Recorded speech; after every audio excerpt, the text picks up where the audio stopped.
Assalamualaikum warahmatullahi wabarakatuh. Alhamdulillah. Allahumma salli ala Muhammad wa ala ali Muhammad kama sallaita ala Ibrahim wa ala ali Ibrahim innaka Hamidum Majid.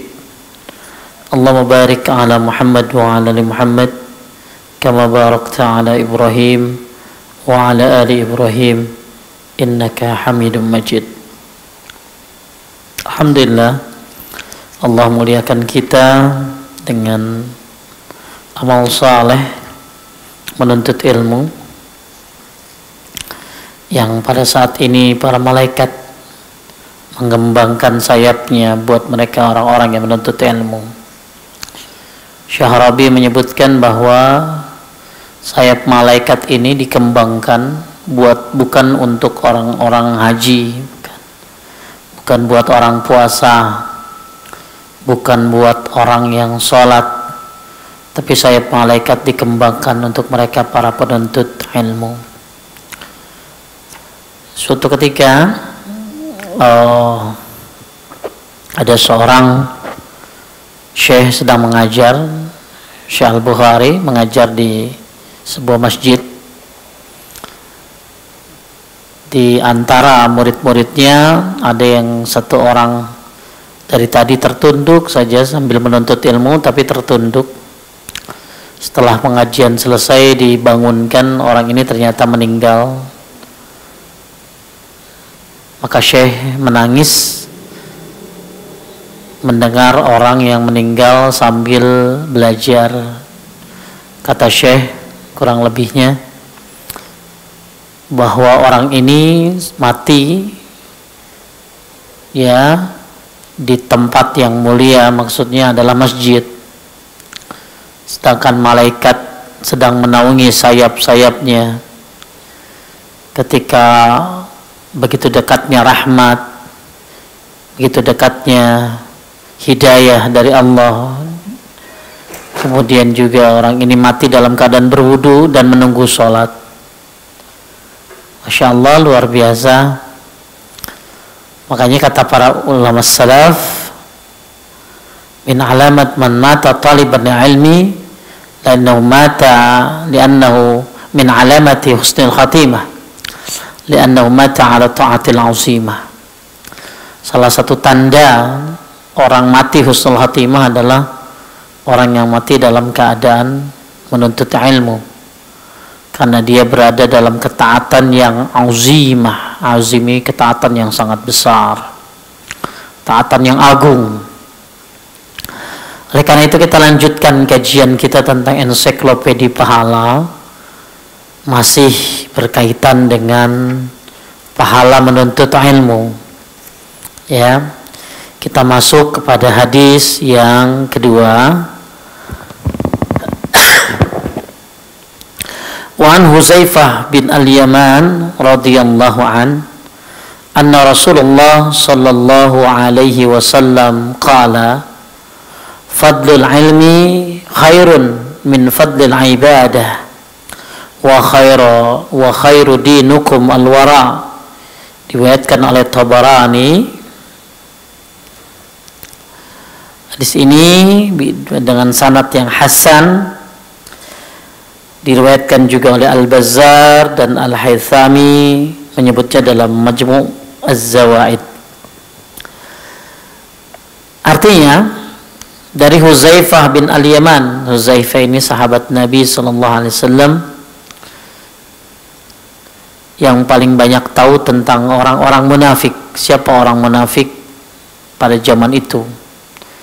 Makanya Umar bin Khattab pernah bertanya kepada Huzaifah, apakah aku orang munafik? Bayangin, orang sekali berumar takut dengan kemunafikan. Karena yang banyak tahu orang munafik itu siapa tadi? Namanya siapa tadi? Huzaifah Al-Yaman. Maka Umar bertanya kepada dia. Maka Huzaifah menjawab, kamu bukan orang munafik.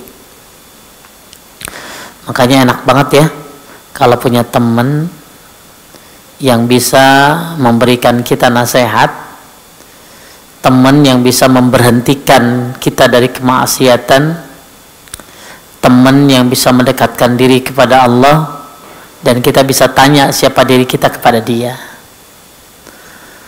Ya, jadi nggak apa-apa kalau ibu nyontohin sikap Umar, nanya sama teman ibu yang ibu anggap percaya, Cin, menurut lu gue gimana? Akhlaknya, amalnya, ya temannya yang baik akan jawab apa adanya. Ya menurut gue sih lu hancur, ya kurang bagus, akhlak nggak bagus, ya ilmu kurang. Nggak apa-apa jawab terus, kan nggak gibah karena ada di depan orangnya, ya. Dan temennya kan minta supaya dia dikoreksi. Nah, teman kayak begitu yang bagus, ya. Teman yang bukan tertawa bareng, tapi teman yang nangis bareng, ya. Kalau peribahasa Arab tuh, sodikuka man abkaka walaisa sodikuka man yadahakuka. Teman itu yang nangis bareng, bukan yang ketawa bareng. Maksudnya teman yang baik adalah teman yang bisa memberikan ilmu, memberikan nasihat, mencegah kita dari kejahatan, kemungkaran. Ya itu teman yang baik. Kebanyakan teman selalu bikin senang temannya, nggak berani ngomong walaupun dia salah. Nah ini ya. Nah Hudzaifah, bahwasanya Rasulullah sallallahu alaihi wasallam bersabda, fadlul ilmi khairun min fadlil ibadah. Keutamaan ilmu itu lebih baik daripada keutamaan ibadah. Orang yang berilmu lebih baik daripada orang yang ibadah. Maksudnya ibadah sunnah, bukan ibadah wajib. Karena kata Sufyan Ats-Tsauri, laisal amal ba'dal fara'id afdal min talabil ilmi. Tidak ada amal yang lebih baik setelah yang fardu selain menuntut ilmu. Jadi hadis ini menjelaskan bahwa ilmu lebih baik daripada ibadah. Ibadah apa? Ibadah apa tadi? Sunnah. Karena ibadah wajib ya harus dikerjakan kan. Tapi bisa saja bahwa orang yang berilmu bisa lebih baik ibadahnya daripada orang yang banyak ibadah. Karena kita disuruh oleh Allah untuk ahsanu amala liyabluwakum ayyukum ahsanu amala, bukan aksaru amala. Kita disuruh oleh Nabi sallallahu alaihi wasallam, oleh Allah Subhanahu wa taala dalam Al-Qur'an, kalian disuruh ibadah yang baik, bagus, bukan ibadah yang banyak.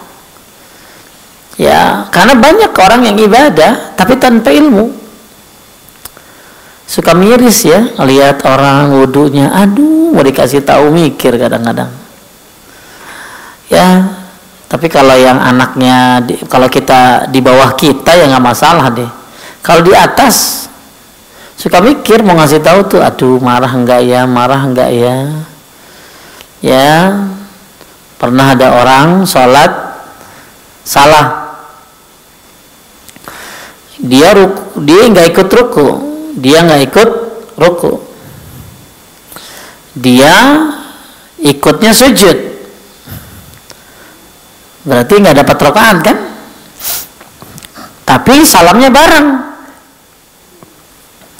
Akhirnya kan saya tanya, Pak, Bapak kurang satu, tadi Bapak nggak dapat ruku, dapatnya sujud, berarti nggak dapat rakaat. Alhamdulillah dia naik lagi satu rakaat. Assalamualaikum, assalamualaikum. Dia pergi, dalam hati saya, aduh kurang sujud sahwi. Kurang sujud sahwi, kan harusnya sujud sahwi, karena dia udah salam, assalamualaikum, assalamualaikum. Sujud sahwi setelah salam. Takutnya begitu saya kasih tahu dia nih ngomong lagi, salah mulu saya gitu loh. Ya. Terus ada lagi bapak-bapak sama kasusnya, begitu saya kasih tahu, Pak, Bapak kurang satu, dia ngomong begini, udah cukup. Jadi nggak mau nambah, Ya pernah juga ada orang sholat rambutnya diikat, kan nggak boleh rambut diikat buat laki-laki ya. Sholatnya rambutnya harus dibuka karena rambutnya panjang. Saya datengin, saya kasih tahu dengan cara baik-baik, salam dulu, ya nggak langsung to the point. Akhirnya begitu terima, alhamdulillah, ada kitabnya soalnya. Cuman udah alhamdulillah, lain orang itu udah enak terima. Begitu besoknya lain ada berapa tadi subuh lihat ada orang rambutnya panjang diikat sholatnya, tapi tampangnya gede, serem. Loh, kasih tahu nih gimana nih gitu. Ya Allah. Umar bin Khattab radhiyallahu an, ketika dia melihat ada orang sholat jauh dari sutrah. Sutrah tahu kan Bu? Dipegang palanya, pundaknya, dideketin ke sutrah. Umar tuh, ya karena punya kekuasaan, punya kekuatan, bisa begitu tuh dipakai buat ibadah. Ya, makanya kalau Umar datang ke masjid-masjid di daerah kita gimana kira-kira? Ya, jadi saya pribadi ya masih melihat-lihat, kadang-kadang bisa ya saya sanggup saya kerjain. Saya lihat orangnya juga kadang-kadang, takut-takut malah jadi perselisihan kan, karena nggak semua orang bisa dikasih tahu. Berapa tadi Isya apa ya, lihat ada orang imam udah bangun tahiyat dia sujud, masih sujud terus, karena dia berpedoman sujud terakhir harus lama. Lah kan kudu ngikutin imam. Ya, imam udah mau beres, langsung dia bangun, entah dia baca apa, ngebut kali, tapi anehnya bisa bareng loh. Padahal jaraknya tuh pendek. Jangan-jangan dia nggak baca sholawat lagi tahiyatnya. Jadi dia baca langsung imam salam, dia ikut salam. Ya, nah ini kadang kita lihat orang banyak ibadah, tapi sayang tidak berilmu. Kadang kita tertipu kadang-kadang dengan penampilan kan, kayaknya penampilannya syar'i banget nih. Begitu ditanya tentang agama, lah kenapa cetek banget. Suatu ketika ada seorang syekh melihat orang jenggotnya panjang banget, sehingga akhirnya syekh itu, terus orang ini bertanya tentang sesuatu. Apa jawab syekh? Kamu orang itu bertanya tentang pertanyaan anak kecil yang harusnya dengan jenggot seperti itu dia harus sudah hafal 10 juz. Masa kadang orang kelihatan casingnya sepertinya syar'i, ya belum tentu dalamnya. Ya, dalamnya maksudnya ilmunya. Oleh karena itu keutamaan ilmu itu lebih baik daripada keutamaan ibadah. Bisa jadi orang yang berilmu walaupun ibadahnya sedikit tapi naik ke atas karena ibadahnya dengan ilmu. Tapi ada orang rajin ibadahnya tapi yang dikerjainnya bid'ah, tapi yang dikerjainnya nggak pakai ilmu. Ya, syukur-syukur kita udah ngaji, tahu ilmu, ibadahnya banyak. Ya, oleh karena itu Allah perintahkan kita untuk ahsanu amala, sebaik-baik amal. Atau bisa jadi maksudnya adalah bahwa menuntut ilmu, mencari ilmu itu lebih baik daripada ibadah sunnah, lebih baik daripada sholat sunnah. Makanya kata Syekh Utsaimin, tidak ada yang bisa ngalahin pahala sholat witir kecuali menuntut ilmu. Tidak ada yang bisa mengalahkan pahala sholat witir kecuali menuntut ilmu. Ya. Kemudian sebaik-baik agama itu adalah wara. Wara, kata Ibrahim bin Adam bilang, al-wara tarku kulli syubhatin. Wara itu meninggalkan perkara-perkara syubhat. Perkara syubhat itu apa? Perkara remang-remang, perkara samar-samar, ibu tinggalin, ibu wara. ya aduh ya ini boleh nggak ya, halal nggak ya, ibu tinggalin karena syubhat, remang-remang, maka ibu wara itu. Jadi kan di sini kata Nabi sallallahu alaihi wasallam, wa khaira dinikum al-wara, sebaik-baik agama itu adalah wara. Apa itu wara? Ibrahim bin Adam mengatakan al-wara tarku kulli syubhatin. Wara itu meninggalkan setiap perkara syubhat, perkara remang-remang, perkara ragu. Ini ustadz ini gimana ya? Nggak jelas, tinggalin. Ya, ini gimana? Boleh apa enggak ya? Riba apa enggak ya? Belum jelas, ya tinggalin. Karena samar-samar. Kecuali setelah jelas boleh, ya ibu lakukan. Kemudian kata beliau, wa tarku ma la ya'nik, termasuk wara adalah meninggalkan hal yang tidak bermanfaat untukmu. Bu, ibu udah ninggalin nonton Korea, itu wara tuh. Ninggalin hal-hal yang tidak bermanfaat, apalagi lagi bulan Ramadan nanti. Pastikan amal ibu semua bermanfaat. Karena kalau kita selalu ngerjain yang tidak manfaat, kata Hasan al-Basri rahimahullah, min alamati iradillah 'anil abdi ay yaj'ala syughlahu fi ma la ya'ni. Perhatikan ibu-ibu, di antara tanda Allah berpaling dari seorang hamba adalah orang ini banyak melakukan amal yang tidak manfaat.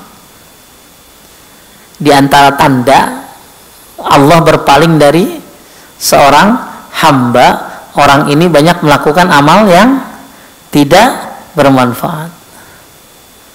Hati-hati, amal Anda harus jelas manfaatnya.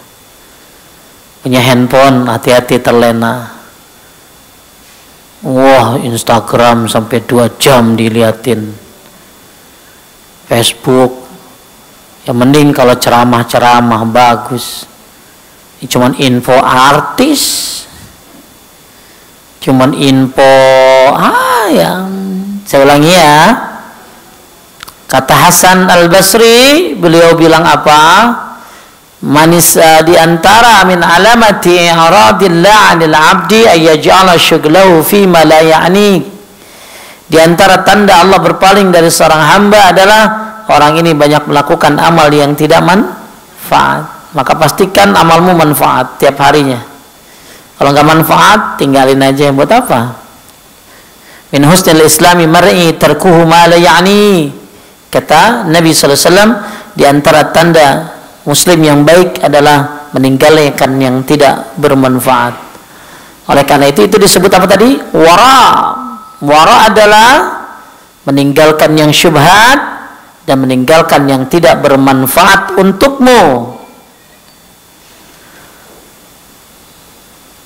Ada yang menyebutkan maksudnya tidak bermanfaat untukmu adalah meninggalkan perkara mubah yang berlebihan. Bu, maksudnya meninggalkan perkara mubah yang berlebihan. Jadi saya ulangi, kata Ibrahim bin Adham bahwa wara ini adalah meninggalkan perkara yang apa tadi? Syubhat, samar. Termasuk pula meninggalkan hal yang tidak bermanfaat untuk kita. Apa maksudnya yang tidak manfaat itu?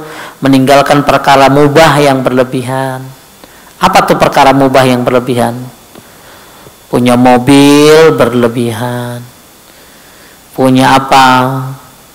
Punya bros berlebihan. Punya hijab berlebihan. Ya, yang dipakai cuma 1-2 daripada banyak. Hati-hati ya. Setiap pulang dari pengajian bawa kresek, isinya hijab. Sehari 2 kali ngaji 2 kresek, seminggu 14 kresek. Ya, hati-hati. Atau namanya tadi wara. Lanjut.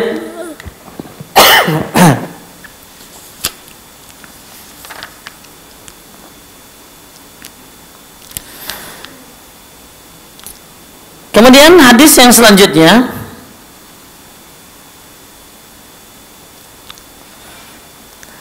ada sebuah riwayat dalam kitab ini, ya, ada yang menyebutkan ini adalah asar, bukan sabda Nabi Sallallahu Alaihi Wasallam. Ya, jadi ada yang menyebutkan ini apa bu? Asar. Apa tuh Pak Ustadz? Asar itu apa artinya? Perkataan sahabat. Apa bu? Asar itu perkataan sahabat. Ada yang menyebutkan ini bukan hadis. Ini adalah asar.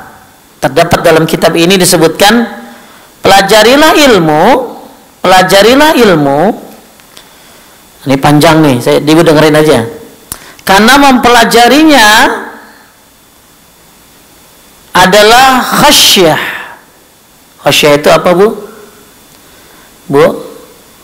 Khasyah itu mempelajarinya adalah bagian daripada rasa takut kepada Allah. Dan mencarinya adalah ibadah. Mencarinya ibadah. Ibu mencari ilmu adalah ibadah. Saya ulangi, ta'allamul ilma fa inna ta'allumahu lillahi khasyah. Pelajarilah ilmu karena mempelajarinya karena Allah adalah khasyah.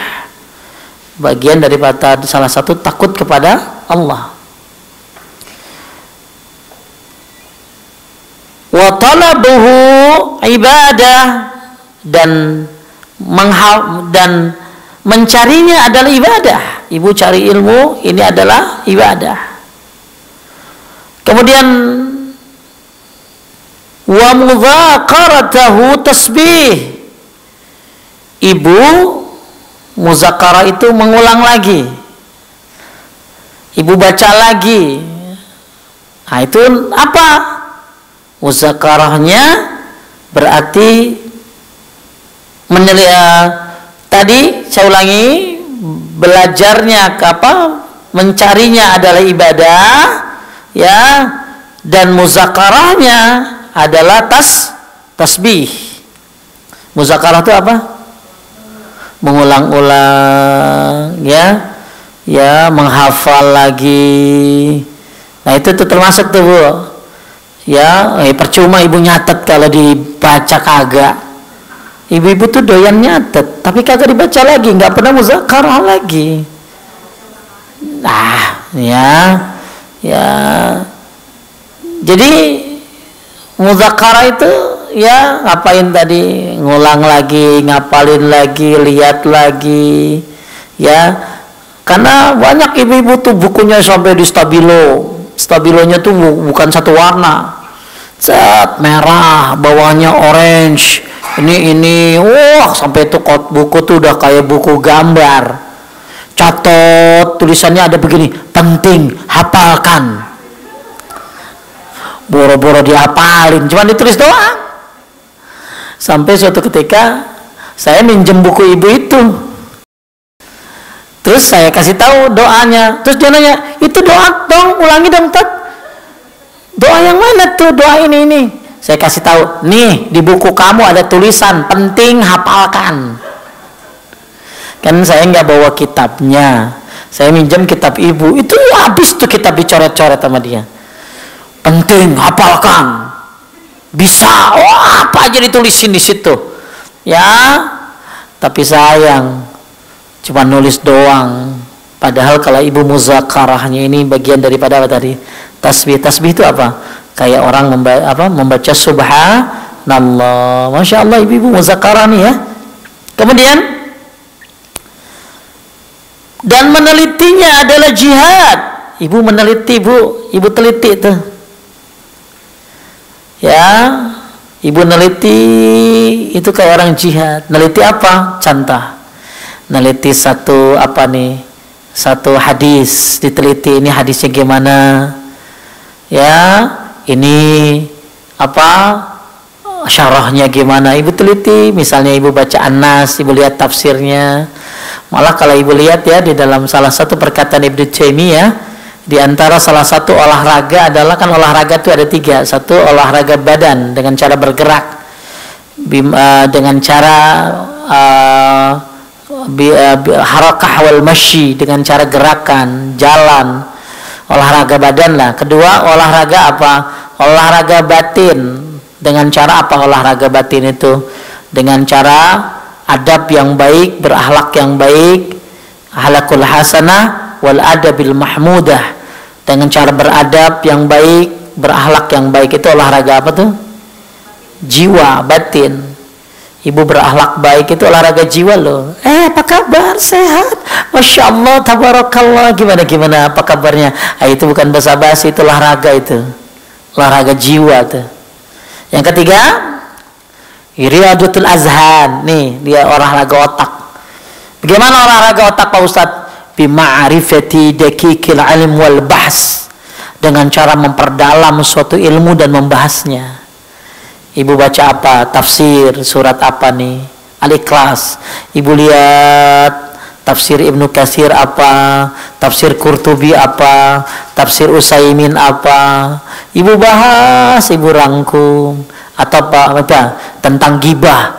Ibu cari di internet gibah dari situs-situs yang bagus. Ibu copy paste, ibu kumpulin tentang gibah. Ya, itu olahraga akal tuh, Bu. Olahraga pikiran, dan termasuk dari asar ini bilang apa? Jihad. Apa tuh jihad di sini? Maksudnya, menelitinya adalah bagian daripada jihad. Wal bahsa anhu jihadun, ya. Kemudian wa ta'limahu liman la ya'lamu shadaqah.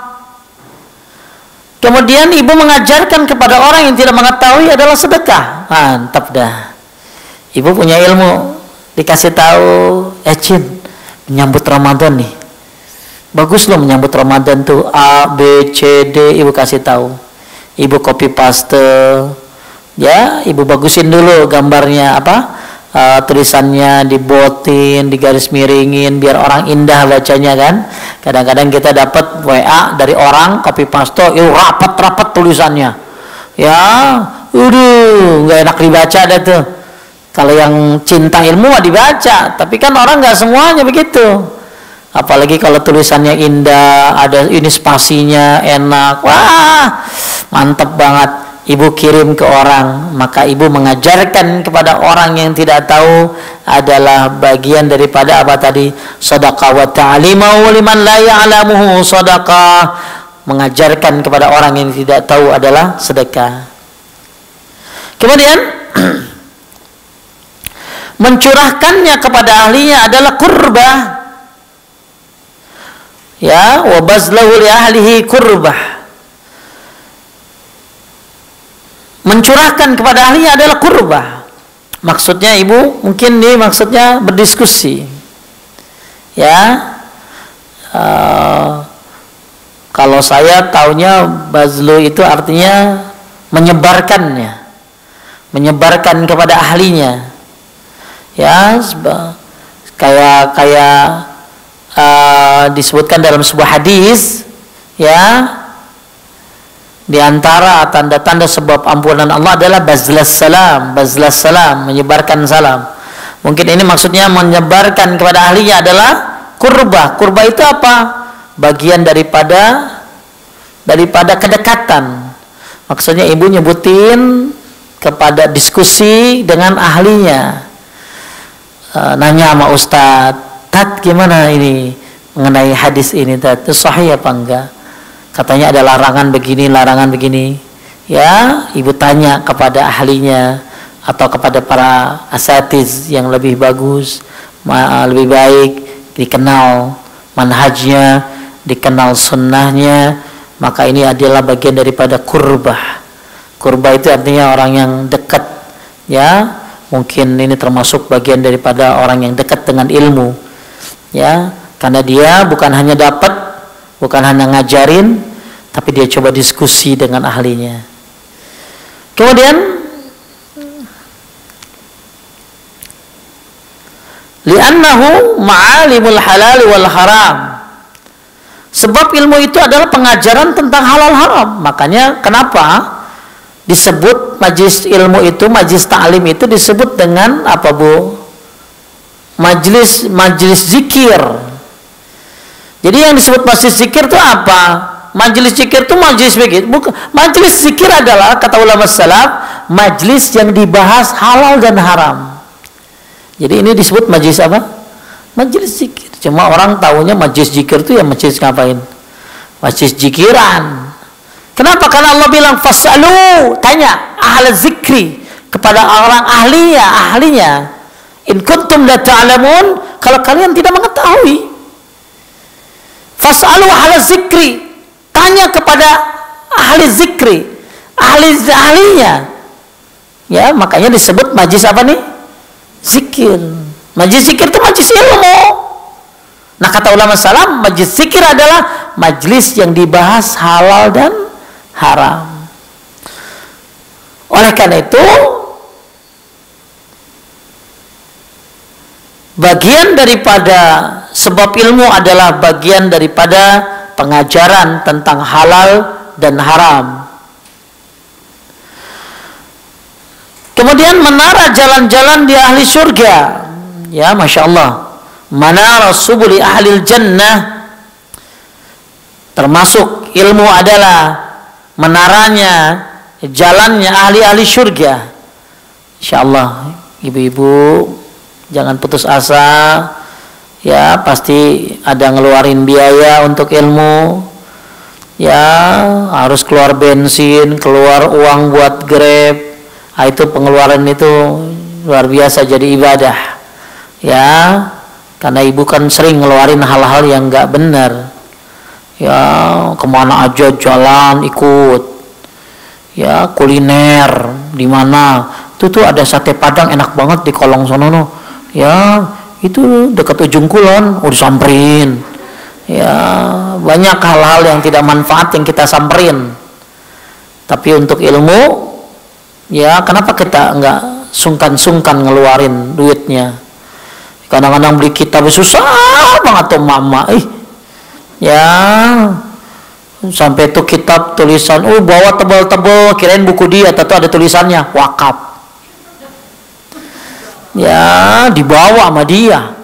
Ada laporan dari ibu-ibu, kok bukunya pada kurang. Nah, mama suka bawa pulang. Ya, janji minjem kagak dibalikin. Betapa sulitnya beli kitab. Padahal itu adalah menara jalan-jalan ahli surga. Ya, Masya Allah. Ya, apalagi kitab yang memang dibahas, dipelajari. Ya, belilah. Ya, ingat kenapa kita bisa beli hal-hal yang bersifat makanan.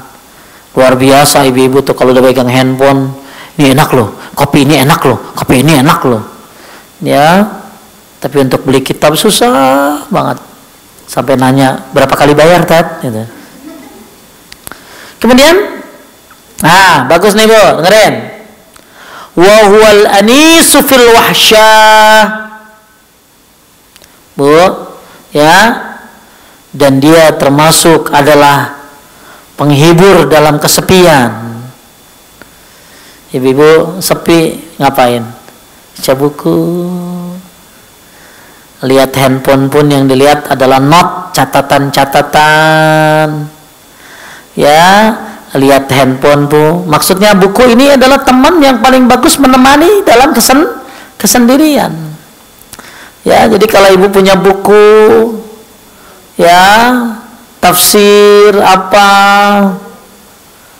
tidur nggak bisa, baca tafsir Apalagi misalnya ibu-ibu, ya, di mall nungguin janjian sama suami, karena suami macet di jalan. Aduh, masih ada 1 jam. Sambil nungguin, baca buku. Ini mah ngelop, tulisan orang dilopin, ya, foto orang dilop. Ya, aduh Bu, jadikanlah buku adalah teman kesendirianmu. Ya, jadikanlah buku teman sebagai penghibur laramu. Makanya Sufyan Ats-Tsauri itu rajin banget baca bukunya. Apalagi buku tentang apa? Nabi, tentang sahabat Nabi. Lalu dia ditanya, ente nggak kesepian? Kamu nggak kesepian? Maksudnya sendiri mulu. Apa jawab dia? Bagaimana saya kesepian? Saya ditemani oleh Nabi dan para sahabatnya. Maksudnya dia baca buku sejarah Nabi, kisah-kisah Nabi, akhlak-akhlak Nabi, sunnah-sunnah Nabi. Dia baca kisah para sahabat. Dia bilang, saya nggak kesepian loh. Saya ditemani oleh para Nabi dan para sahabatnya. Karena buku menjadi teman buat dia dalam kesepiannya, dalam kesendiriannya. Hati-hati Bu, jangan biasain udah sendiri bengong. Aduh, antara dua deh tuh, kesurupan atau ngayal. Ngayal deh ya. Apalagi ya, makanya ketika kita memiliki kitab, buku, maka itulah teman yang terbaik ketika kita sendiri. Baca nggak bosan loh, ngerangkum. Apalagi media medsos udah canggih luar biasa. Apalagi kalau ibu punya Telegram. Waduh, saya tuh kalau saya nggak ngajar, pengennya tuh cuman baca telegram masyayikh aja. Ada mungkin ya ratusan telegram masyayikh itu. Kalau kita lihat ilmunya, aduh, bertumpuk-tumpuk ilmunya. Kadang-kadang saya ngumpulin ya. Yang telegram tuh banyak ya. Telegram tahu telegram Bu? Shh, jangan ngobrol. Bu, telegram tahu? Bukan telegram yang zaman dulu, bukan. Ya udah kayak WhatsApp gitu, banyak ya. Cari tapi bahasa Arab gitu loh ya. Dari syekh apa kita copy paste, baca Nabi. Astagfirullah. Masya Allah. Sejam 2 jam gak kerasa. Cuma akan jadi itu Bu, akan jadi prasasti di handphone kalau ibu nggak muzakarah, nggak ibu baca lagi. Maka penting baca lagi tuh. Kenapa? Ilmu kalau dikit dihafal, maka jadi manfaat. Banyak tapi nggak dihafal, maka tidak ada manfaatnya. Ya. Kemudian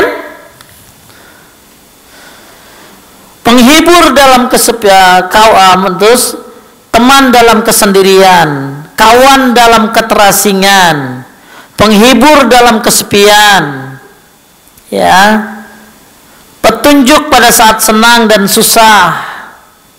Ini kita lagi bicara apa tadi Bu? Ilmu. Ternyata ilmu itu wasahibu fil gurbah, ya, termasuk apa?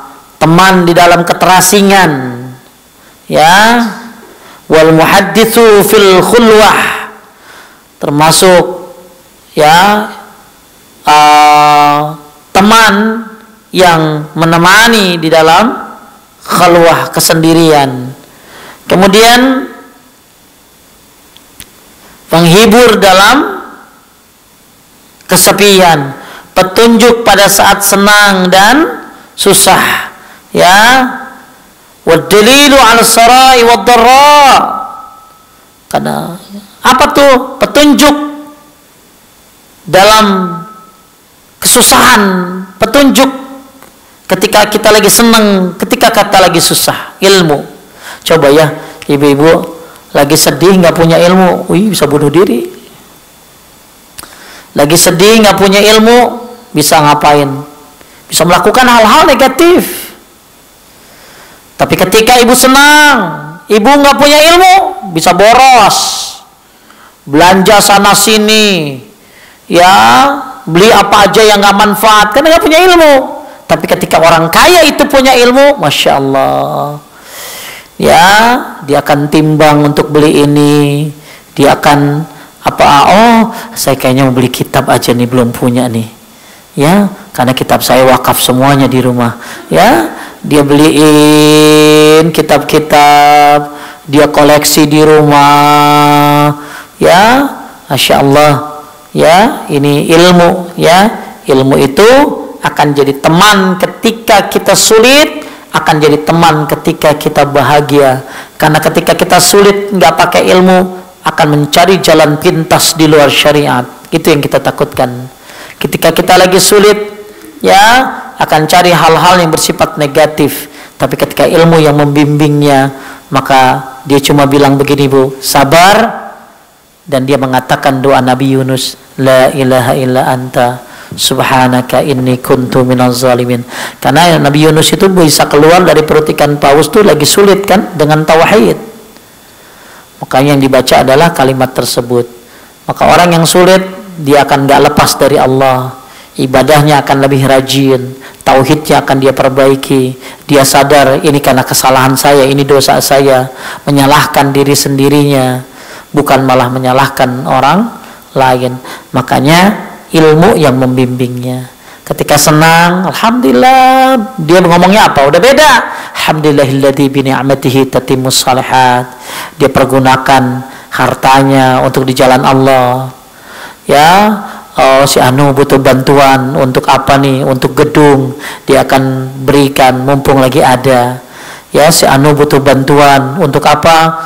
Untuk bikin rumah tahfiz, dia akan berikan.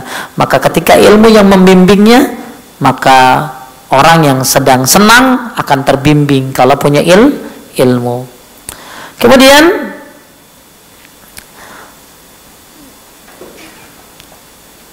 senjata dalam menghadapi musuh. Ya, senjata ilmu adalah senjata wasilahu 'alal a'da.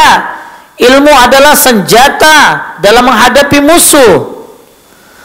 Bu, ya, ketika ada orang-orang yang merusak agama ini, ada orang-orang syirik, orang-orang yang melakukan amal-amal yang tidak dianjurkan oleh Nabi SAW, maka dengan ilmu ibu bisa melawannya. Gak mungkin kan ibu samperin, ibu pukulin, gak mungkin. Ibu sikat tuh, ya, tapi assalamualaikum, waalaikumsalam, apa kabar ibu, sehat? Saya lihat tadi ibu gini. Ibu afwan, kalau boleh tahu ada nggak dalil tersebut ya? Ilmu tuh, ilmu adalah teman ketika engkau menghadapi musuh. Ya, musuh apa? Musuh syariat misalnya, dia benci banget sama sunnah Nabi. Ilmu yang bisa ngelawannya. Ya, kemudian perhiasan di sisi sahabat dekat, Bu. Perhiasan di sisi wazainu indal akhillah. Ibu punya ilmu, udah kayak pakai orang pada kan, Bu. Kemarin di medsos tersebar orang, Bu, pakai emas banyak banget, gelang banyak banget, emas mulu. Tapi begitu, ya mungkin orang lihat juga berlebihan, mageli. Terus begitu ngomong ibadah nggak ada ilmunya, udah kayak kagak pakai apa-apa itu. Tapi ibu nggak pakai apa-apa. Ada gelang pun di dalam tertutup dengan hijabnya. Ada anting bagus pun hanya boleh dilihat oleh suaminya. Ya, ada sepatu bagus pun tertutup oleh abayanya. Tapi begitu berbicara dengan sopan, santun, dengan ilmu, menurut ibu itu perhiasan bukan? Ilmu adalah perhiasan ketika seseorang, ya, ketika berada, ilmu adalah perhiasan di sisi sahabat-sahabat dekat kita. Ilmu adalah perhiasan. Jadi ibu nggak usah pakai macam-macam kayak gituan. Ya, ibu pakai itu pun boleh di depan suami. Ya, maka ketika kita bertemu ada orang mobilnya bagus, pintunya dikit banget, kan makin dikit makin mahal. Apalagi nggak ada pintunya, ya, lewat sunroof misalnya tuh.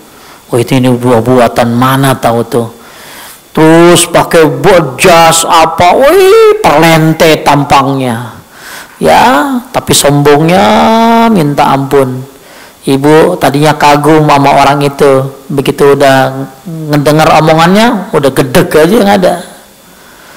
Tapi ketika ibu nggak pakai perhiasan, mobil seadanya, ya, Ketika ibu berbicara Quran, hadis, semuanya ada ilmunya. Ketika ibu ibadah ada ilmunya, itu perhiasan. Ya, sampai orang mau liatin perhiasan tuh luar biasa ya. Sampai dipasang setiap jari ada cincinnya. Ibu sebentar ya. Supaya lihat ada antingnya. Jadi supaya kelihatan enggak kalau yang nggak pakai hijab. Misalnya supaya kelihatan cincin baru di kelingkingnya. Jadi begini loh Jeng gitu ya. Sambil ngupil. Pengen banget orang show kayak begitu tuh. Ya, show up kayak begitu. Ibu nggak begitu insyaallah. Karena ibu udah punya ilmu. Kalau yang punya ilmu nggak bakal begitulah. Ya, kenapa? Akan tampil sederhana. Ya, yang penting syar'i, tertutup. Ya, tapi ketika ibu berbicara, ketika ibu menunjukkan akhlak, itulah perhiasan ibu. Jadi perhiasannya hakiki, ya bukan emas, perak dan lain-lain. Perhiasan hakiki adalah ilmu yang ibu ada. Coba ibu saya tanya ya, kan ada orang yang belum dapat hidayah dan ada orang yang sudah dapat hidayah. Ibu udah dapat hidayah belum? Oke, bisa nggak dibandingin orang kafir sama orang muslim? Ibu-ibu, ya Allah, lihat orang-orang yang belum dapat hidayah, kan ibu suka ngelus dada kan? Ya Allah, alhamdulillah aku beragama Islam. Ya Allah, bisa ditukar sama mobil, sama duit triliunan gitu? Hidayah Islam ini nggak bakal bisa dibeli. Mau dia kehidupannya kayak apa, Islam di hati ini udah luar biasa. Lagi, udah ibu belajar Islam, ibu kenal sunnah lagi. Kan banyak orang Islam tapi nggak kenal sunnah. Coba, mau nggak ibu ditukar? Coba deh, tukar dong. Lu nggak ngerti sunnah lu buat gua tukar sama mobil seharga gini, kagak mau. Nikmat banget bu kenal sunnah Nabi tuh. Dikit-dikit inilah sunnahnya, inilah sunnahnya, inilah sunnahnya. Apa bisa dihargain? Ya, gak bisa dihargain. Apalagi ibu menjadi orang yang muwahhid, orang yang bertauhid kepada Allah Subhanahu wa taala, gak bakal bisa dibayar dengan apapun. Kenapa? Ilmu tauhid itu luar biasa. Ilmu hadis itu luar biasa. Gak bisa dihargain. Maka ilmu adalah perhiasan ketika kita berjumpa dengan teman, ya. Kemudian selanjutnya, dengannya Allah mengangkat derajat kaum, lalu menjadikan mereka dalam kebaikan sebagai pemimpin dan imam. Gara-gara ilmu Allah angkat derajat ibu. Yarfa'illahu alladhina amanu minkum walladhina utul ilma darajat. Allah angkat derajat orang-orang beriman dan orang-orang yang berilmu. Maka dengan ilmu Allah angkat derajat kita. Allah diangkat derajat kita. Kemudian jejak mereka selalu diikuti. Coba ada nggak yang ngikutin jejak Abu Jahal? Semua ngikutin jejak Nabi Muhammad Sallallahu Alaihi Wasallam karena dia adalah orang yang paling berilmu. Ya, jangankan bu, kita anak aja ngikutin kita. Kayak mami ya, ilmu jejak mereka, orang-orang yang berilmu selalu diikuti. Selanjutnya,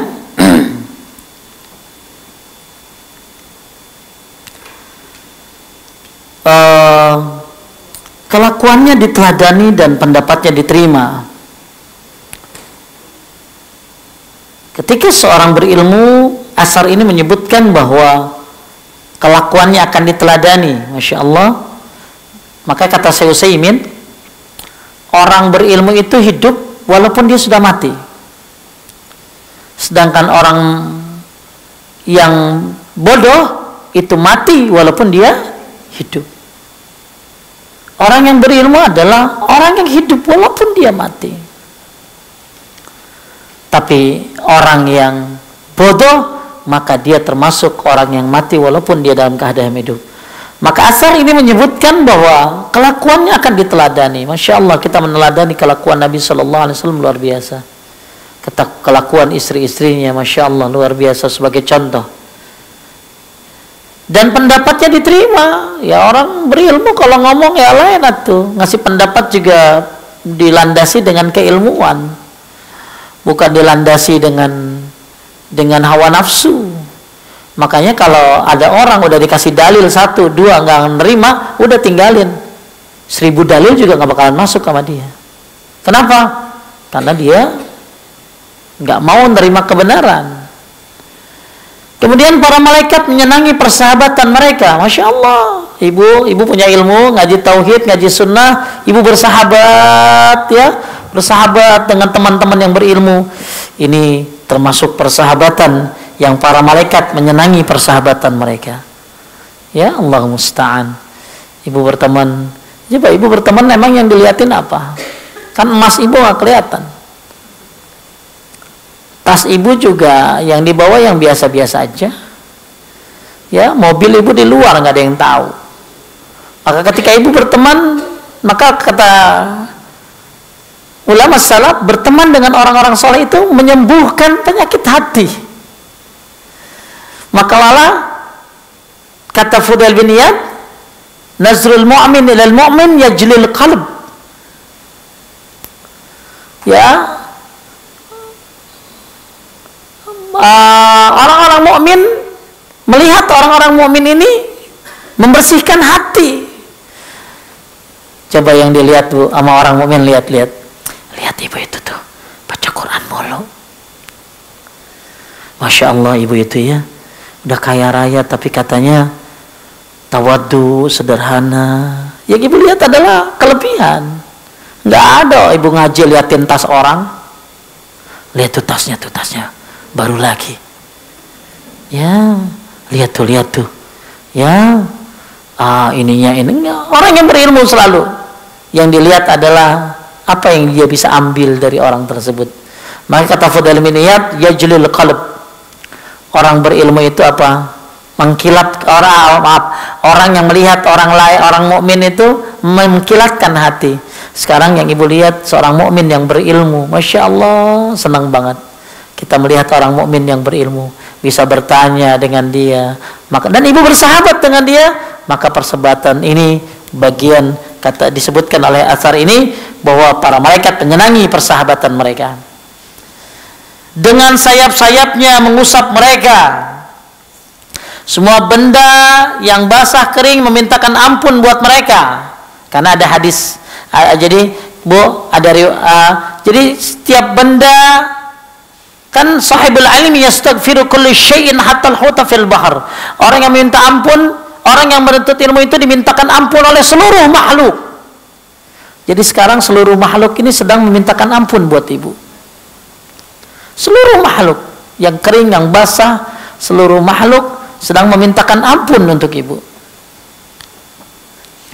Begitu pula ikan-ikan di laut, hatta al-huta fil bahr. Sampai ikan-ikan yang ada di laut memintakan ampun buat para penuntut ilmu. Makanya ibu sekarang dimintakan ampun oleh seluruh makhluk, sampai ikan-ikan yang ada di lautan. Ibu lihat ikan-ikan ada berapa itu? Semuanya mendoakan, mintakan ampun kepada. Makanya mudah-mudahan pulang dari sini dosa yang hilang semuanya. Ya, makanya masya Allah indahnya. Ya. Kemudian binatang darat yang buas maupun yang jinak, ya maksudnya ikut memintakan ampun karena ilmu itu adalah kehidupan hati dari kebodohan. Ya, kata Ibnu Hajar, sebagaimana hujan menghidupkan bumi yang kering, maka ilmu menghidupkan hati yang mati. Bahkan kata ulama salaf, ilmu itu adalah obat, makanan, minuman bagi jiwa. Ketika jiwa tidak ada ilmu, maka dia akan mati. Maka karena ilmu itu adalah kehidupan di hati ya, kehidupan hati dari kebodohan. Pelita mata dari kegelapan. Dengan ilmu seorang hamba mampu menggapai tempat terpilih. Ibu bisa menggapai surga terpilih, surga Aden, ya, dengan apa? Ilmu. Habis sholat, ibu tahu apa yang harus ibu lakukan. Ketika azan, ibu nggak sia-siakan dengerin azan, karena yang mendengarnya dengan ikhlas bisa masuk surga. Habis azan ibu baca syahadat, baca raditu billahi rabba wa bi Muhammadin rasula wa bil islami dina, diampuni dosanya. Ibu baca salawat, ibu baca Allahumma rabb hazihid da'watit tamma wa salatil qa'imah, itu dapat halat lahu syafaati, dapat syafaat dari Nabi sallallahu alaihi wasallam. Ibu nggak gampang, kalau udah punya ilmu nggak gampang ngapain? Nggak gampang ninggalin sesuatu. Ini enggak. Bu, ibu lihat pas lagi di jalan ada orang rame-rame di masjid. Ibu tanya, ada apa ya Pak rame-rame? Ada sholat jenazah Bu. Ibu mampir nggak? Banting setir langsung, bayar, parkir, masuk, tungguin. Kapan lagi sholat jenazah di Indonesia? Di Arab mah, di Mekah Madinah tiap hari kita sholat jenazah. Ya, kalau lama banget ya nggak apa-apalah sholat jenazah satu kirat. Ya ibu, kalau lagi ibu yang punya ilmu, ibu tahu kapan waktunya suami, kapan waktunya zikir. Ini ada ibu-ibu lagi zikir pagi sore, lakinya manggil, ya kopi, langsung dia bilang, ih kagak tahu apa lagi zikir pagi sore. Dia sempat WA saya, Tat, laki saya manggil, bagusan mana zikir apa ngituin laki? Ya saya bilang ya laki lah. Oh gitu ya Tat. Ya udah deh, besok saya taruh termos depan dia, ya maksudnya dia bikin sendiri gitu lah. Kemudian karena ilmu itu adalah kehidupan hati dari kebodohan, pelita mata dari kegelapan. Dengan ilmu seorang hamba mampu menggapai tempat terpilih, derajat yang tinggi di dunia dan di akhirat. Masya Allah, ilmu yang akan membawa ibu ke tempat yang terpilih, ilmu yang akan membawa ibu ke derajat yang tinggi di dunia dan di akhirat. Mentafakurinya sebanding dengan saum. Bu, ibu tafakuri ilmu, ibu pikirin, ibu hayatin, ibu pahamin, itu sebanding dengan orang yang puasa dalam asar ini. Mempelajarinya sebanding dengan qiyamul lail. Mempelajari ilmu sebanding dengan sholat malam. Dengannya tersambungkan silaturahim. Gak bakalan orang berilmu gak ngurus orang tuanya. Gak bakalan orang berilmu agama yang baik akan memutuskan tali silaturahim, karena siapa yang mutusin tali silaturahim Allah akan tanya dia.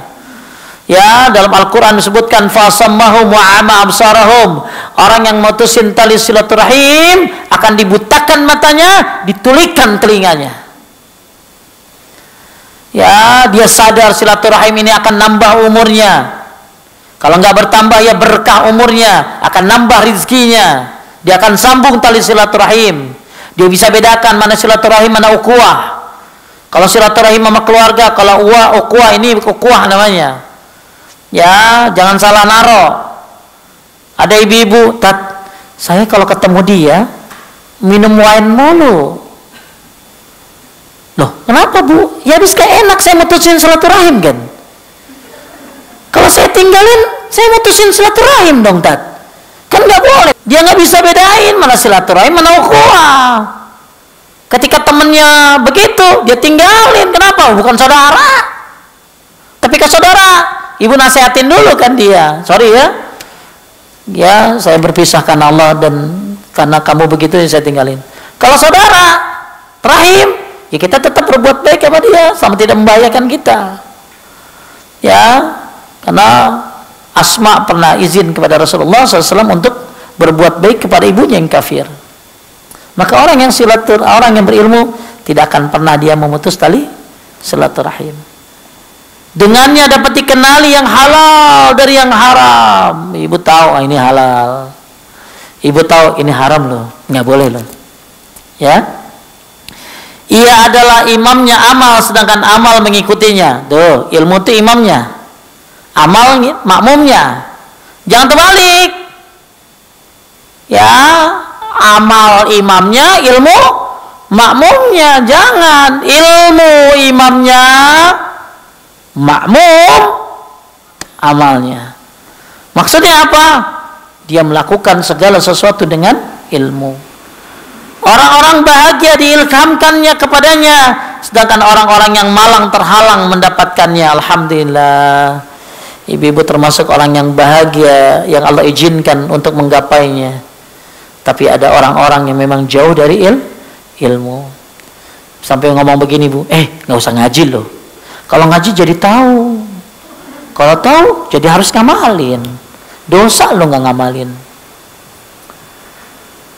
Ya, ini jadi alasan. Akhirnya bodoh Ibu nggak lihat apa di dalam Al-Quran?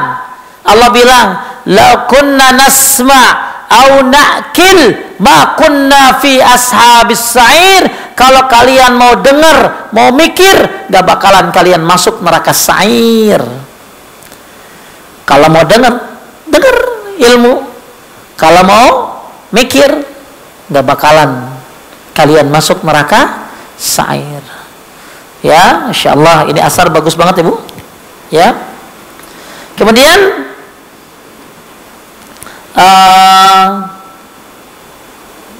ini ada perselisihan apakah ini riwayat atau bukan. Tapi setahu saya ini bukan hadis, tapi asar. Asar itu apa tadi?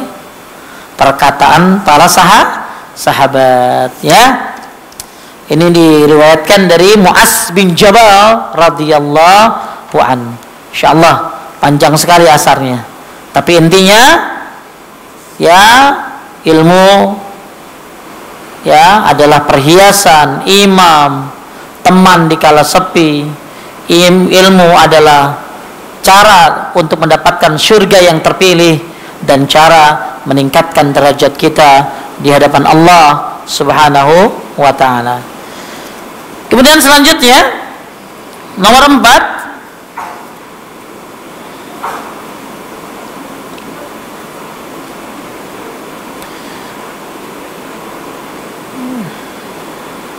ini juga ada hadis dari Abi Musa.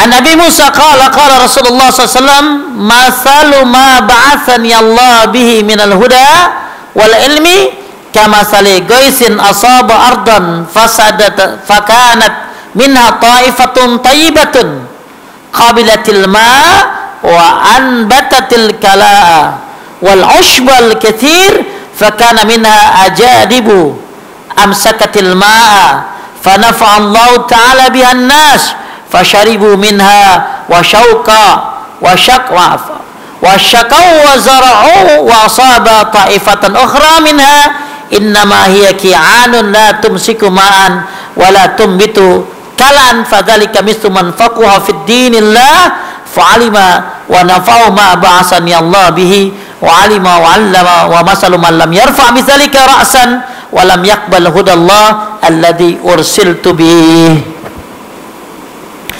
Dan dari Abi Musa radhiyallahu anhu dia berkata, Rasulullah sallallahu alaihi wasallam bersabda, perumpamaan apa yang Allah mengutusku dengannya berupa petunjuk dan ilmu adalah seperti air hujan yang mengunyur tanah yang rusak. Di antara tanah itu ada bagian yang dapat menerima air lalu menumbuhkan rumput dan ilalang yang lebat. Di antara juga ada yang gersang yang menahan air. Kemudian Allah menjadikan manfaat bagi manusia, maka mereka minum darinya serta mengairi dan menanam. Coba kita lihat, ini permisalan yang indah tentang ilmu, Bu. Saya pelan-pelan ya. Perumpamaan apa yang Allah mengutusku dengannya berupa petunjuk dan ilmu adalah seperti air hujan yang mengguyur tanah yang rusak.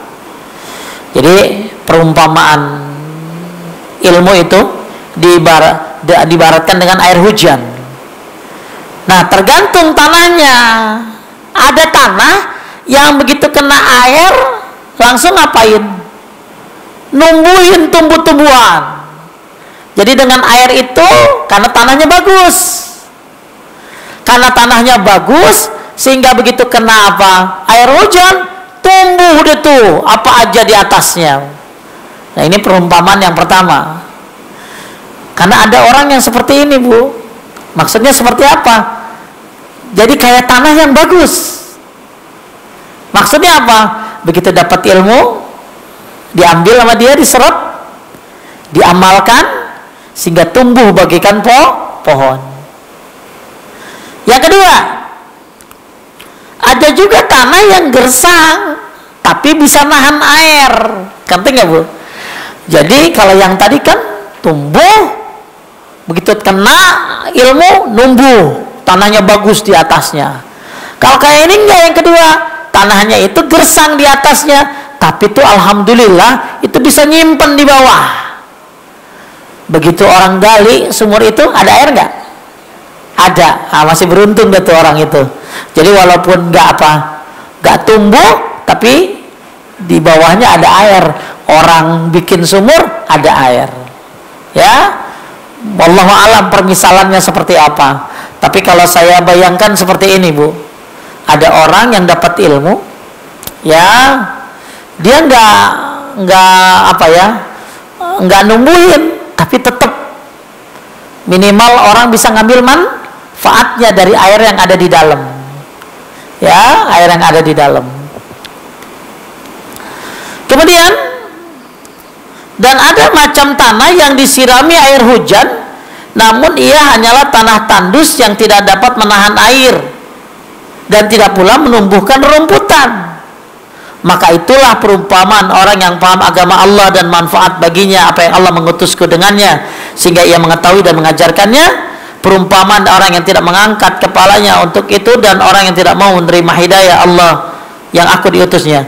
Kalau yang ketiga ini lain banget. Udah nggak nyimpen air jadi sumur, udah itu nggak numbuh apa yang ada di atasnya, alias tanah ini benar-benar nggak ada manfaatnya. Paham, Bu? Saya ulangi, ilmu diibaratkan dengan air hujan, yang air hujan itu jatuh, diantaranya ada 3 tanah. Satu, tanah yang begitu kena hujan langsung menumbuhkan apa-apa yang ada di atasnya, ya, sehingga manusia bisa ngambil manfaat, ya, manusia memandangnya pun indah karena apa? Tumbuh di atasnya. Ini tanah yang begini mudah-mudahan kita nih, ya, jadi gampang untuk menumbuhkan, gampang menerima hidayah. Kedua, tanah ini gersang atasnya, nggak bisa numbuhin di atasnya, tapi alhamdulillah tanah ini bisa nyimpen air sehingga orang gali sumur bisa ngambil manfaat airnya. Yang ketiga, ini tanah yang nggak manfaat, nggak bisa numbuhin di atasnya, nggak bisa nyimpen air, ya. Oleh karena itu ini perumpamaan yang indah tentang masalah ilmu. Kira-kira ibu yang mana?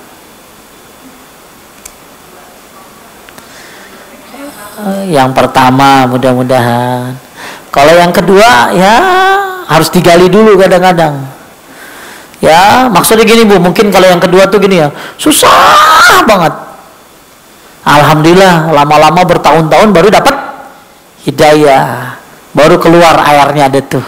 Kudu digali terus. Kan ada ibu-ibu yang susah begitu teh, ngaji tapi pengen tahu. Begitu tahu, masa sih gitu ya, ditimbang-timbang, lama nimbangnya, Bu, udah kayak nimbang badan, ya, ditimbang-timbang, percobaan, pengen tahu aja, ya. Malah saya pernah tuh ada ibu-ibu ngaji tapi jadi mata-mata, pokoknya asal ustadz ngomong apa disampaikan sama orang, wah ini dibantah, ya, maksudnya nyari jeleknya. Kan ada macam-macam orang niat. Tahu-tahu dapat hidayah. Pernah ada ibu-ibu nanya sama saya udah kayak nantang banget. Dijawab. Pokoknya kayak nggak percayaan aja. Masya Allah. Akhirnya Allah berikan hidayah. Mungkin kayak yang nomor 2 itu. Ya, nggak tumbuh cepat di atasnya. Tapi alhamdulillah begitu digali, ada air di dalamnya. Ya, mudah-mudahan bukan yang ketiga. Siapa yang ketiga itu? Orang yang jauh dari hidayah. Ya. Kemudian tanggung satu lagi, hadis nomor 6. Kita masih bahas ensiklopedi pahala. Ya. Sampai sini dulu deh, ada yang mau nanya nggak? Ada yang mau nanya?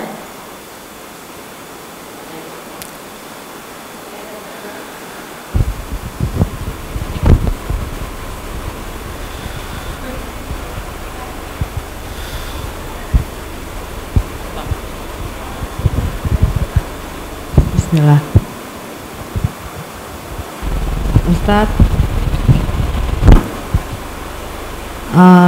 bagaimana Ustadz apabila ada seorang ulama yang mengatakan bahwa si fulan itu Ustadz syubhat gitu loh. Kalau kita masih mengikuti Ustadz tersebut, apakah kita tidak waro Ustadz? Pertama, ada kan tadi kita bilang waro itu kata apa tadi Ibrahim bin Adam adalah meninggalkan hal-hal yang bersifat syubhat. Syubhat itu apa? Samar-samar. Maka ini harus ada timbangannya.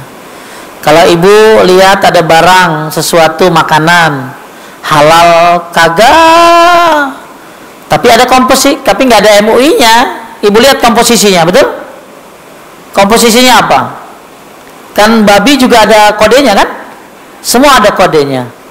Oh, ibu lihat semuanya, oke, saya yakin ini syubhat, ini nggak benar, ya, nggak bagus. Tadinya ibu berawalnya syubhat, tapi kemudian ibu teliti, maka ibu akhirnya sampai sebuah kesimpulan, ini nggak bagus, ya, bukan syubhat lagi ini, tapi udah bisa jadi haram. Maka komponen-komponen ini harus ibu lihat. Apa yang membuat dia syubhat? Ya, ibu harus teliti. Ya, oh si Ustadz ini yang bilang syubhat, oke, apa sebabnya? Ibu teliti, ibu compare. Kayak Ibnu Abbas, tanya 20 sahabat dalam satu permasalahan.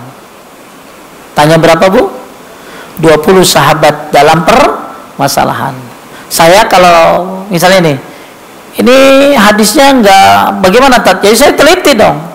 ABCD, siapa yang sahihin, siapa nomor berapa dan lain sebagainya. Maka ketika kita melihat ada, oh jangan, ini Ustadz syubhat loh, ya, ini ibu harus teliti kenapa, ya, kenapa dia dibilang syubhat? Oh, dia bilang pakai hijab nggak apa-apa, nggak apa-apa hijab nggak usah pakai. Oh, nggak apa-apa laki-laki pakai emas. Ini ibu begitu tahu, ini mah bukannya syubhat, ini sesat, ya. Oh, kalau ada ustadz tuh nerangin katanya kalau perempuan sholat tuh head kudu dikodok. Ini dua orang nih, ibu-ibu yang nyampe nama saya itu, ustadz itu bilang, saya nggak tahu namanya ya, nggak. Jadi kalau perempuan head itu sholatnya kudu dibayar. Berarti kalau 7 hari berarti kali 5, 35. Ya, saya bilang nggak bener, mana ada. Ibu lihat, oh gitu ya, ibu teliti. Ternyata nggak ada perintah untuk mengqadha sholat, tapi yang ada perintah untuk mengqadha puasa. Jadi aspek-aspeknya jangan ditinggalin, jangan fanatik buta. Misalnya si fulan bilang ini begini ya, itu nggak, jangan loh, kita lihat komposisinya kenapa. Oke, saya coba lihat dulu, teliti dulu, ya, saya coba tanya-tanya lagi dengan ustadz-ustadz yang lain, ya, kemudian saya coba, maka insya Allah ibu akan dapat ilmu, ya, karena memang nggak salah kalau orang pilih-pilih, nggak salah orang pilih-pilih itu, Bu. Ibu kan semua orang harus pilih. Pilihan cuma 2 kan? Ibu harus pilih kan? Ya kan?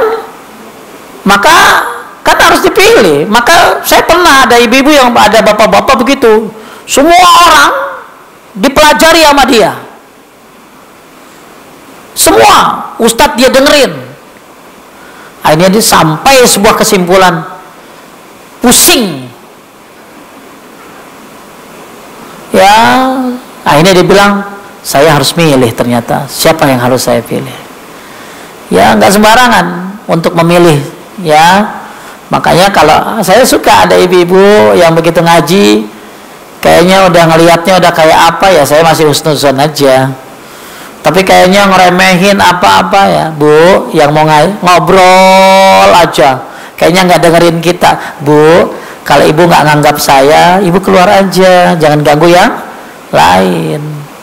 Ya, kalau ibu yang ngaji sama saya hanya orang-orang ini aja yang mau, yang nggak mau silakan. Ya, yang nggak mau silakan. Ya, nggak bisa maksa loh.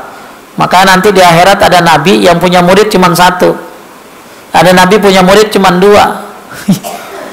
Apa maksudnya? Dakwah itu bukan nyari followers. Dakwah itu bukan nyari jamaah. Dakwah itu menyampaikan. Nah, ibu pilih-pilih nggak masalah, pilih-pilih. Masa semua dihabek apa? Ya, ada semua dipilih-pilih silakan, nggak masalah, ibu pilih. Tapi kriterianya ada, ya. Kriterianya ibu harus tanya dengan yang lainnya.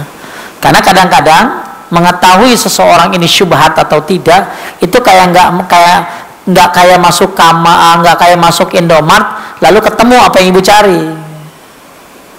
Ya, butuh orang-orang yang berilmu apa. Terus tanyain.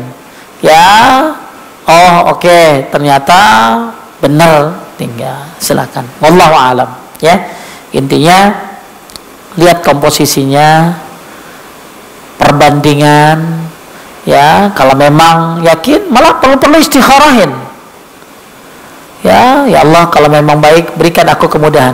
Siapa contohnya? Ayo. Contohnya tuh dulu yang seorang pemuda yang belajar sama rahib dan satu lagi belajar sama tukang sihir. Dia bingung tuh karena gurunya 2. Satu aliran putih, satu aliran hitam, satu rahib, satu sihir. Akhirnya dia minta petunjuk sama Allah. Ya Allah, ya kalau memang tuh rahib ini benar, maka buat binatang yang ngalangin orang di jalan itu mati, ditempok sama dia. Maksudnya waktu itu ada binatang yang ganggu orang, maka dia timpuk sambil dia bilang kalau memang rahib itu benar, buat mati binatang itu. Maksudnya pergi binatangnya, maaf. Ya, maka itu jadikan itu kisah tentang Ashabul Ukhdud. Intinya ibu minta kepada Allah. Makanya paling bagus doakan apa? Ihdinas siratal mustaqim. Emang saya begini dulu ngikut langsung gitu? Kagak. Saya kan ikut ilmu hitam, ikut ngaji sana sini, malah sesat dulu. Perjalanannya udah kayak belok-belok, ternyata Allah tunjukkan jalan yang lurus. Oh, kembali kepada Quran dan hadis, apalagi dengan pemahaman para salafus saleh. Jadi nggak gampang, kadang-kadang Allah Subhanahu wa taala memberikan kita banyak jalan. Akhirnya ketemu deh di ujung. Oh, inilah yang saya cari. Ya, Ibu, itu saja ya yang saya sampaikan. Mudah-mudahan makin semangat menuntut ilmu, makin bagus. Ya bagusnya, cuman masalahnya ini kitab saya nggak tahu masih ada apa enggak. Ya, kitabnya namanya Ensiklopedi Pahala kayak begini. Ya, ya coba dicari, kalau memang ada ya dibeli aja, biar ibu-ibu punya. Ya, biar ibu-ibu punya. Karena kalau ibu punya, masya Allah, bagus. Ya, nah itu benar Bu. Ya, Allahumma shalli ala Muhammad wa ali Muhammad kama shallaita ala Ibrahim wa Ibrahim innaka Hamidum Majid. Allahumma barik ala Muhammad wa ali Muhammad kama barakta ala Ibrahim wa Ibrahim innaka Hamidum Majid. Subhanaka Allahumma wa bihamdika asyhadu an la ilaha illa anta astaghfiruka wa atubu ilaik. Assalamualaikum warahmatullahi wabarakatuh.